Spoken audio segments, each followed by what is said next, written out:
Estamos estudiando lo que es el sacrificio de Jesús. En la lección anterior estudiamos lo que fue la tentación y cómo el pecado entró en el mundo, cómo Lucifer crea dentro de él ese pecado. Él era un ángel bello, con gran sabiduría, con una posición elevada en lo que era el trono de Dios, sobre todos los otros ángeles, pero se llenó de orgullo, se llenó de vanidad y su corazón se llenó de pecado y tuvo envidia del poder y la gloria del Todopoderoso Dios, su Creador. Y él quiso ser como su Creador. Él quiso ser igual al Altísimo, tener su trono también y ser adorado como Él es adorado, el Todopoderoso Dios. Así que esa fue la última lección. Como vimos que Satanás, Lucifer, el diablo, dentro de él hace que nazca la semilla de pecado. Y esa semilla, él aparece aquí en la palabra, ya en Génesis 3, cuando vemos a Adán y Eva en el huerto del Edén, en el jardín del Edén, y vemos que aparece la serpiente hablándole a Eva. Y él le da ideas a Eva, que Eva las recibe en su ignorancia, en su incapacidad de entender lo que este ser le estaba dando a ella, la mentira, el embuste, lo que le estaba preparando para que ella y Adán recibieran, que era la semilla de pecado que había nacido él. Él estaba a punto de pasársela a Adán y Eva en el huerto. Ahí es donde entra el pecado, en el jardín de Edén.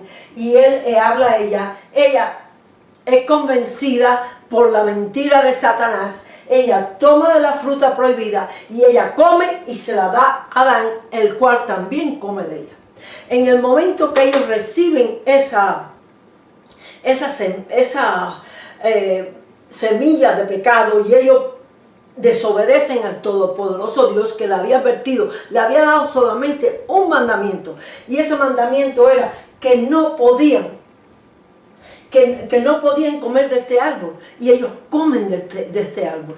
Y entonces, ¿qué pasa? Que cuando ellos comen de ese árbol, que la semilla de pecado entra en su ser, en su carne, en el cuerpo de ellos, en todo ellos que eran seres espirituales, conectados al Todopoderoso Dios, recibiendo del Todopoderoso Dios la vida espiritual de ellos estaban conectados, ellos se separan del Todopoderoso Dios, porque ya la semilla de pecado está en ellos, y dentro de Dios, en Dios no puede haber pecado, así que se separan de Dios. Y como la vida de ellos dependía, la vida espiritual dependía de esa conexión con su poderoso Dios, ellos se separan y ellos mueren. Ellos mueren. En su espíritu hay una muerte. Y esa muerte no solamente fueron ellos las que lo recibieron. Esa muerte fue dada a todos los descendientes de Adán y Eva, que son todas las generaciones humanas que vinieron después de Adán y Eva. Ellos recibieron esa semilla, ellos pecaron, ellos se rebelaron y ellos recibieron la muerte espiritual. Pero esa muerte espiritual, esa semilla de pecado, ellos se lo pasan a todas las demás generaciones de humanos. Y esa era la maldición que ellos traen al mundo con su pecado. Pero miren aquí cómo nos habla, Pablo nos habla de esa situación. Es muy importante, porque entendiendo aquí lo que está diciendo Pablo sobre lo que pasó ahí, podemos entender la cruz. Cuando vemos lo que después hizo Cristo para quitar lo que ellos hicieron. Fíjense aquí en el Romanos 5:12 dice: por tanto, como el pecado entró en el mundo por un hombre, se le da el crédito a Adán, que era el jefe de la familia. Él tenía que haberla parado a ella y no decirle, no, tú no puedes hacer eso. Pero así que la culpa se la echan a Adán, dice, el pecado y la muerte. Así la muerte pasó a todos los hombres, por cuanto todos pecaron. Así que ya en Adán, que es el padre de todo el resto de la humanidad, llevamos esa semilla de pecado, semilla de rebelión que sigue con la humanidad. Y esa es la semilla de muerte espiritual que recibe la humanidad. Fíjense aquí como él también dice, y con el don no sucede como en el caso de aquel que pecó, porque ciertamente el juicio vino a causa de un solo pecado para condenación, y el resto de la humanidad fue condenada con Adán por cuenta de su rebelión. Y dice aquí también, pues si por la transgresión de uno solo reinó la muerte espiritual reina en un solo, por un solo hombre, todas las generaciones que salen de él vienen con esa semilla de pecado y con esa muerte espiritual. Vamos aquí ahora, dice, así que como por la transgresión de uno vino la condenación a todos los hombres. En el 19 dice, porque así como por la desobediencia de un hombre los muchos fueron constituidos pecadores. Esto es todo lo que hizo Adán. Después, cuando estudiamos la cruz, vamos a leer la segunda parte de esos versículos, que es lo que hace Cristo. Pero estoy dando ahora todo lo que por culpa de Adán se trajo aquí a la humanidad. Dice entonces, para que así como el pecado reinó para muerte, el pecado, ese pecado que ellos aceptaron, la rebelión que ellos aceptan, reina a través de las generaciones para muerte espiritual. Hasta que venga Cristo. Pero cuando volvamos un momento aquí al jardín del Edén, en el momento que ocurre eso, la rebelión, que Dios viene, Él le da el castigo a Adán y a Eva, y lo pueden leer ahí en Génesis 3, el castigo que recibieron ellos. Pero hay un punto importante en ese capítulo 3, que es la primera profecía de la Biblia, lo que Dios le dice a la serpiente, a Satanás. Vamos a ir ahí a Génesis 3, para que ustedes entiendan lo que es la primera profecía de la Biblia, como ya en esa profecía Dios está apuntando a la cruz, al que va a resolver el problema que empezó aquí. Dice aquí en Génesis 3:15, y pondré enemistad entre ti y la mujer, y entre tu simiente y la simiente de ella, la simiente suya. Esta te herirá en la cabeza y tú le herirás en el calcañar. En la cruz, Satanás logró herir al Cristo en el calcañar, pero solamente por 3 días. Ya después de eso vamos a estudiar lo que pasó. Pero Cristo regresa. Cristo ya está regresando para aplastar y destruir la cabeza de Satanás, a él y a su reino de tinieblas y todo lo que lo sigue a él en su rebelión y en su pecado contra el todopoderoso Dios, el creador, el omnipotente Dios. Toda la rebelión de Satanás y todos los ángeles que se rebelaron y toda la gente que se rebela contra la obediencia de desobedecer al todopoderoso Dios, todo va a ser destruido en la venida del todopoderoso Cristo Jesús que viene. Y eso es lo que le está hablando ahí Dios a la serpiente. Él te va a aplastar la cabeza, ya nunca más va a saberse nada de ti. Y eso es lo que va a ocurrir cuando lo estudiemos en los próximos videos. Ya veremos cómo Él lo va a destruir. Pero ¿qué pasa? Que a través de la historia de la Biblia, de la historia de Génesis, después de Éxodo y en los profetas, vemos que ya empiezan a apuntar a que viene uno que va a resolver el problema que se causó ahí. La humanidad va a necesitar un Salvador. La humanidad va a necesitar a uno que venga a quitar ese pecado para resolver el problema del pecado. Ese es el problema que la humanidad tiene. Y ya de todos los vemos a través de lo que es la palabra de Dios en el Antiguo Testamento, como estamos apuntando, como se está viendo ya, la que está apuntando, está diciendo, viene un Salvador, viene uno que va a resolver ese problema. Miren aquí, en Génesis 22, 18, Dios selecciona un hombre, Abraham. Y a Abraham, él le da también la promesa de lo que va a pasar con su semilla. Y la semilla de Abraham es verdaderamente Jesucristo. Dice aquí en el 22:18. En tu simiente serán benditas todas las naciones de la tierra, por cuanto obedeciste a mi voz. La simiente, dice Pablo que la simiente esa fue Jesucristo.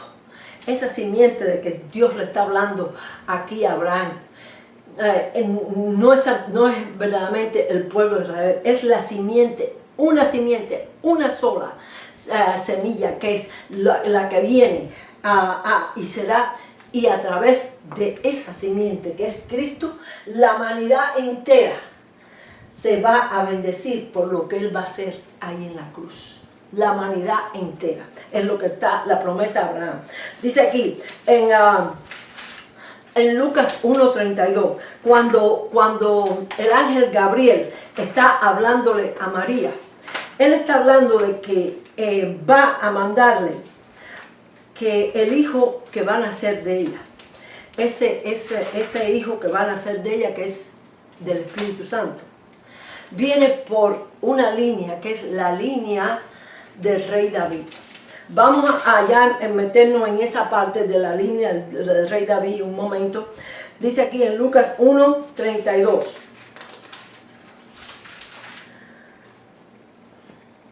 Este será grande y será llamado Hijo del Altísimo.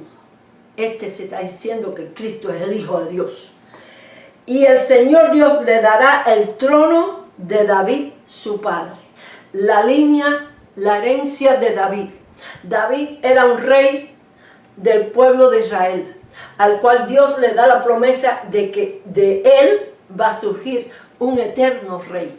Y aquí el ángel Gabriel le está confirmando a María de que el que va a nacer, que va a ser un hijo de Dios, viene por la herencia de su padre David, del pueblo de Israel.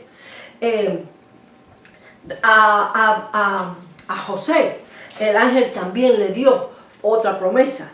Así que no solamente venía como al rey David, con la herencia del rey David, del rey eterno, pero también a José él le da otra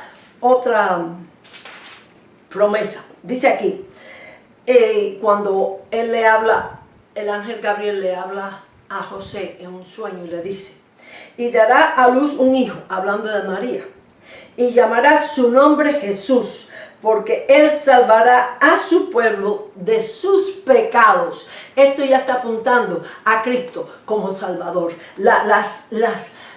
Hay multitudes de profecías proclamando la venida del Salvador. Aquí ya el ángel Gabriel dice, es Jesús el Salvador, ese es el que viene.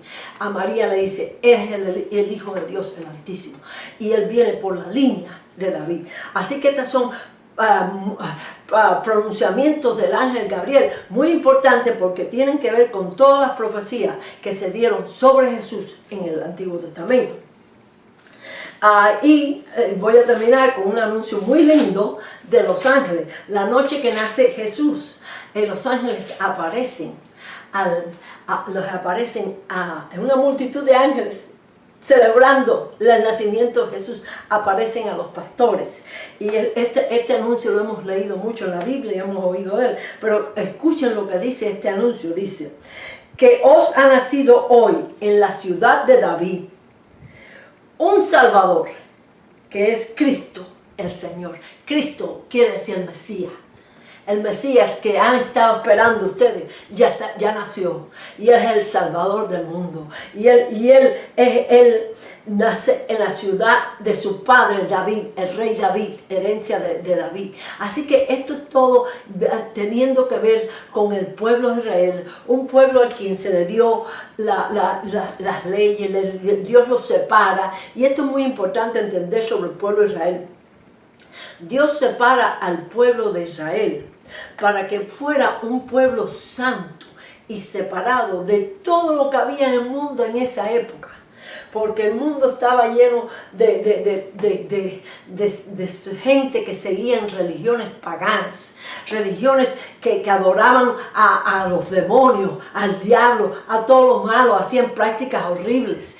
Y entonces Dios hace que Abraham, como le dije ahí, que iba de la semilla de Abraham, Abraham va a ser, se le da la promesa de la tierra que ellos van a tener. Pero le dice, no, hasta dentro de 400 años ellos no van a heredar esto. Cuando pasan los 400 años, Dios manda a Moisés a Egipto y él saca al pueblo de Israel, que ya es más de 1 millón de personas. Y al final de muchos problemas y todo, ellos llegan por fin y heredan la tierra prometida. Pero mientras estaban con Moisés, Dios le habla a Moisés y le da lo que es la ley de mandamientos. Todo como debe hacer para que ese pueblo, que va a ser el pueblo que va a dar al Mesías, el pueblo a través del cual, un pueblo que no se contamine, un pueblo que sea separado, para que pueda estar en la línea del Mesías y pueda traer al fin al Mesías, al Salvador del mundo. Un pueblo que no estuviera contaminado con todo el paganismo y toda la adoración a demonios y diablos que había en todos los pueblos alrededor de ellos. Así que Dios separa a ese pueblo para que fuera separado, un pueblo que estuviera separado de todo eso y que fuera a traerle la línea del Mesías, del Salvador del mundo. Pero ese pueblo tenía, al igual que todos los seres humanos, problemas con el pecado. Recuerden, el pecado no había sido solucionado. El pecado lo heredamos de Adán y estaba todavía en todos los seres humanos de la humanidad. Y ese pueblo de Israel, todos ellos, aunque habían sido separados, aunque habían sido el pueblo de la promesa, el pueblo que iba a traer al Mesías, ellos también tenían problemas con el pecado. Y para solucionar ese pecado, para que el pecado no fuera un problema entre el Dios Todopoderoso y el pueblo de Israel, Dios le da a Moisés lo que es los mandamientos, la ley de mandamientos que ellos deben de seguir para mantenerse un pueblo separado, un pueblo santo delante de Dios. ¿Y qué pasa? Que como eran seres humanos, ellos violaban esos mandamientos. Pero Dios, dentro de los mandamientos, Él le dio la provisión para que esos pecados fueran expiados, fueran cubiertos en cierto sentido, para que Dios no los estuviera viendo y los cubría con la sangre de animales. Pero en sí no se lo podía quitar, solamente se lo cubrían. Se expiaba la culpa, el animal cuando se mataba se expiaba la culpa, se cubría la culpa de la persona, el pecado, y ya delante de Dios se declaraba limpio de ese pecado. Vamos a un momento a Levíticos. Si ustedes quieren entender un poco más lo que era lo que es la ley, lo que significaba la ley, lo que ellos tenían que hacer, si se leen lo que es el libro de Levíticos, el libro de Números, es un libro que les va a dar entendimiento de cómo era la ley. de cómo ellos tenían que seguir todas las leyes que tenían que seguir, porque eran los 10 mandamientos, pero había muchas otras más leyes que ellos tenían que seguir. Vamos al 4, para que ustedes vean el procedimiento que ellos seguían para poder tener sus pecados cubiertos. Porque recuerden, ellos eran un pueblo separado, ellos eran un pueblo que tenían que mantenerse puro y santo delante de Dios, y para eso había que hacer alguna forma de ser limpio. Ahora, les voy a decir una cosa, esto no quería decir que este pueblo de Israel, y Dios se lo dijo muchas veces, era algo muy especial, no era, esto era algo especial. Si habían extranjeros que también querían estar en ese favor de Dios, ellos se podían unir al pueblo de Israel. Dios le dio ese permiso a la gente de los otros pueblos, pero tenían que obedecer los mandamientos y seguir la ley, y tenían que ser purificados también cuando pecaban. Así que esto no era solo, sí, era para el pueblo de Israel, pero si habían otras personas, de otros pueblos que querían unirse al pueblo de Israel y participar en el beneficio, en las bendiciones que Dios le estaba dando al pueblo de Israel, le iba a dar, ellos podían hacerlo. Así que Dios los llamaba a los extranjeros que estuvieran también con ese grupo. Y entonces, dentro del grupo de los israelitas, Dios separó una de las tribus, que es las tribus de Leví, los levitas, que ellos solamente se iban a ocupar de hacer los sacrificios, de todo lo que se iba a hacer en el tabernáculo y después en el templo, de todo el trabajo que iba a haber. Había muchísimos levitas, sacerdotes levitas, que ellos se turnaban para hacer los trabajos de hacer los sacrificios de animales, porque era un trabajo duro, que se mataban, que la sangre, que el quemarlo, todo eso llevaba un proceso. Y había que seguir exactamente lo que los mandamientos dieran para cada tipo de pecado o de lo que iba a hacer.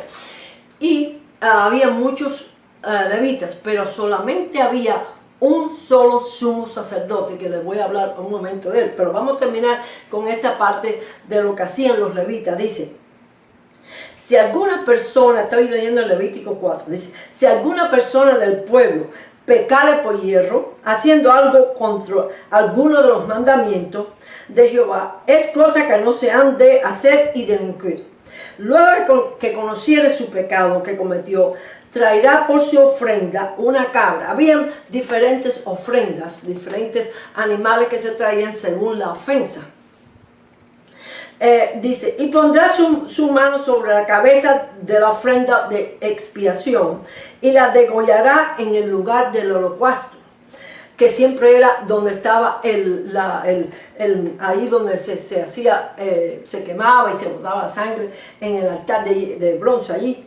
Luego con su dedo el sacerdote tomará de la sangre y la pondrá sobre los cuernos del altar del holocausto y derramará el resto de la sangre al pie del altar. Y entonces ahora sigue con qué se hacía con el animal, cómo se partía, cómo se quemaba, etc. Dice, después con su dedo el sacerdote tomará de la sangre de la expiación y la pondrá sobre los cuernos del altar del holocausto y derramará el resto de la sangre al pie del altar. Y le quitará toda su grosura. Aquí tenemos otra vez lo mismo. Dice, entonces al final le dice, y le hará el sacerdote expiación de su pecado que habrá cometido y será perdonado el pecado. Recuerden, había un problema con el pecado surge aquí en el jardín de Edén y no había forma de quitárselo. Los seres humanos estaban presos al pecado, no había forma de quitarse el pecado, no había estos animales no quitaban el pecado. Ahora, y entonces Dios le da los mandamientos. En los mandamientos hay una forma de que la sangre del animal pueda cubrir, no quitar, pero cubrir los pecados, y el pecado es perdonado. El pecado era expiado y era perdonado. Así que eso era lo que pasaba con este pueblo y con los mandamientos y con la expiación por el pecado. También en el día de expiación, eso es solamente una vez al año, había el sacerdote, el sumo sacerdote, que era el principal, que venía de la línea de Aarón. Él entraba una vez al año al lugar santísimo, que era donde estaba el arca, donde habían diferentes cosas. Ahí también lo pueden leer en Levíticos 16. Ahí está todo lo que es el día de expiación, cómo era lo que debía hacer el sumo sacerdote. Primero tenía que matar un animal y él entraba y hacía expiación por sus propios pecados y los pecados de su casa. Después volvía y se mataba otro animal, que entonces hacía expiación por todo el pueblo, por los pecados de ignorancia del pueblo. Y entonces el pueblo debía haber estado afligiendo su alma por un día completo, y entonces se hacía expiación por los pecados del pueblo también una vez al año, y cuando terminaba todo, se declaraba que Dios perdonaba los pecados del pueblo. Así que eso es lo que pasaba en el día de expiación, el día en que el sumo sacerdote entraba en el lugar santísimo. Es muy importante entender esta fiesta, porque Cristo cumple esta fiesta cuando Él entra al lugar santísimo del cielo, ya después que Él pagó la deuda del pecado. Esto es muy bonito. Esta enseñanza la vamos a hacer otro día, pero como Cristo es el sumo sacerdote y Él cumple esta fiesta. Pero bueno, eso es lo que le pasaba al pueblo judío, pero había un problema con el pueblo judío. Vamos con esto de que los animales se mataran para pagar la deuda del pecado, porque había problemas con eso. Y ya aquí estamos viendo en Hebreo, Hebreo nos habla de qué pasaba verdaderamente con estos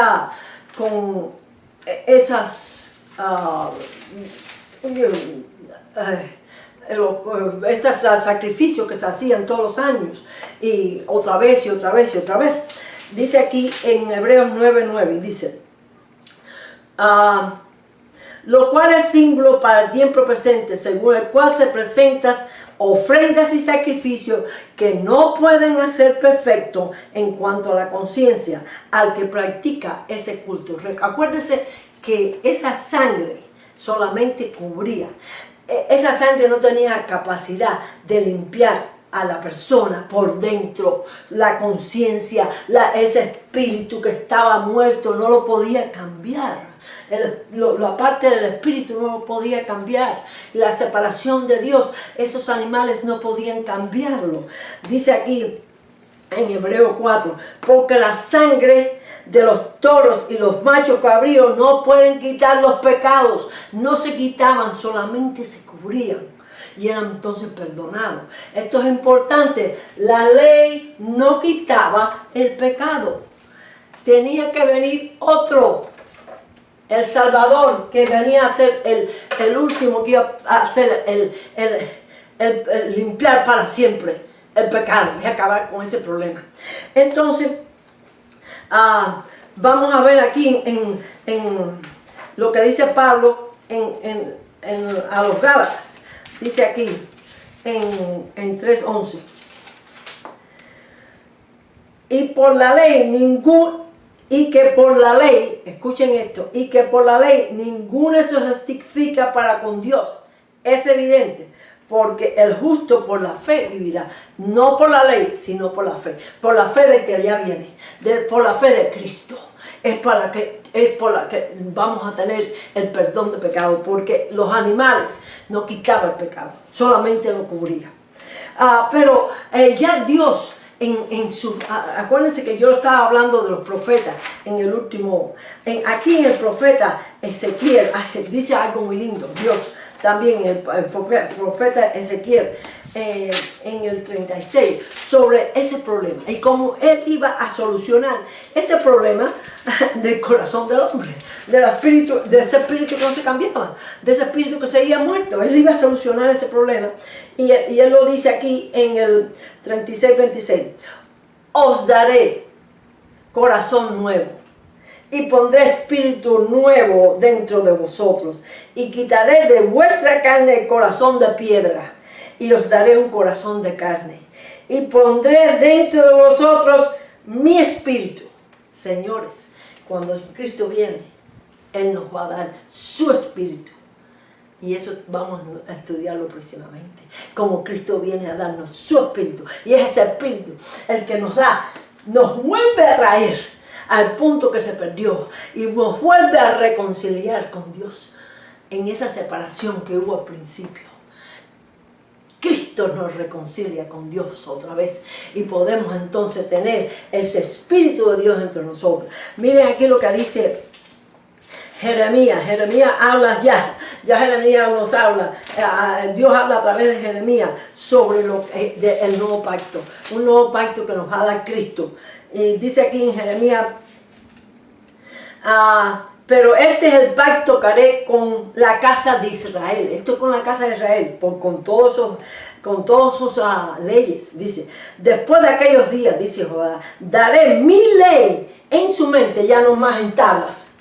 Daré su ley en su mente y la escribiré en su corazón. Y yo seré a ellos por Dios y ellos me serán por pueblo. Cristo viene a vivir en nuestro corazón. Y vamos a ver ya aquí lo que nos habla Cristo sobre ese pacto. Ese es el pacto que ya Cristo está diciendo. Este es el pacto que yo vengo a hacer con ustedes. Un pacto nuevo.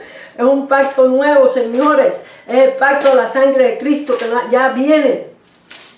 Estamos en Mateo 26-28. Dice aquí Cristo: porque esto es mi sangre del nuevo pacto, que por mucho es derramado para remisión de los pecados. Cristo vino para acabar con el pecado.